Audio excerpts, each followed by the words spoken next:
پناہ مانگتا ہوں میں اللہ کی شیطان مردود سے، اللہ کے نام سے جو بڑا مہربان نہایت رحم فرمانے والا ہے۔ اور جب موسیٰ علیہ السلام نے اپنی قوم کے لیے پانی طلب کیا تو ہم نے کہا کہ اپنا عصا پتھر پر مارو، تو اس سے 12 چشمے پھوٹ نکلے۔ سب لوگوں نے اپنا اپنا گھاٹ پہچان لیا۔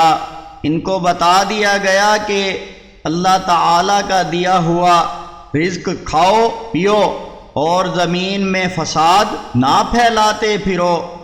اور جب تم نے کہا کہ اے موسیٰ علیہ السلام، ہم ایک ہی کھانے پر ہرگز صبر نہ کر سکیں گے، لہذا آپ اپنے رب سے دعا کریں کہ وہ ہمارے لیے زمین کی پیداوار یعنی ساگ، کھکھڑی، گیہوں، مسور اور پیاز اگائے۔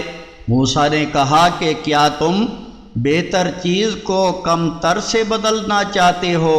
تو پھر تم کسی شہر میں چلے جاؤ، وہاں تمہیں وہ سب کچھ مل جائے گا جو تم چاہتے ہو، اور ان پر ذلت و مسکنت مسلط کر دی گئی، اور وہ اللہ تعالیٰ کے غضب کے مستحق ہو گئے، اس لیے کہ وہ اللہ کی آیات کا انکار کرتے تھے اور انبیاء علیہ السلام کو ناحق قتل کر دیا کرتے تھے، اور اس وجہ سے کہ وہ نافرمانی کرتے اور حد سے گزر جاتے تھے۔